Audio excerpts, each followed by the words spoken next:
the risk of certain cancers, actually has a 50% reduction in diabetes. There was a big study out of the Annals of Internal Medicine that showed 7% decrease for every cup you drink.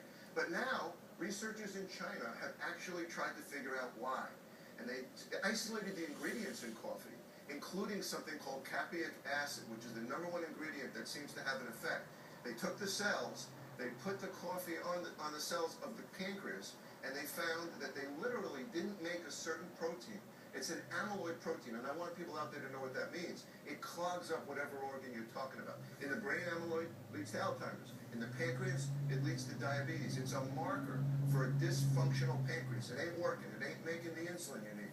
And they found that if coffee literally decreases the production of that. So we're on the road. But I did talk to Dr. Fisesco, who's a senior official of the American Diabetes Association, and he cautioned, this is step one. I'm very excited about this, he said, but now we got to go from cells back to humans and see if this is really the mechanism. I think it's interesting, Dr. Samadi, that in China they tested coffee, since I would think that tea would it have the same benefits? It does. Tea drinking? It does. And also, as you mentioned, coffee is the second most common traded commodity next to oil. So all over the world are actually drinking coffee.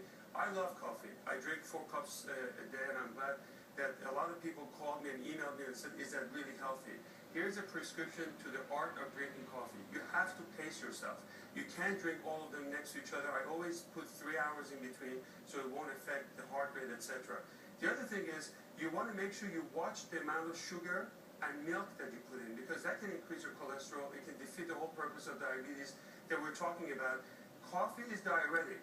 You can lose a lot of water. So for every cup of coffee, you got to have a bottle of water to replace it, and then you can go on and have it. But I think the concept of having these amyloids, the new finding, which is the same in Alzheimer and in pancreatic cells, is very important. So one more quick thing here. 4 cups of fine. Well, A, you may be able to put it in a pill. Let's work on that. And B, the caffeine is key here. We've said this before. The study didn't show that caffeine had the same benefits. You may be able to get the caffeine out and still have that benefit for diabetes. Well, that's coffee's the happy drink.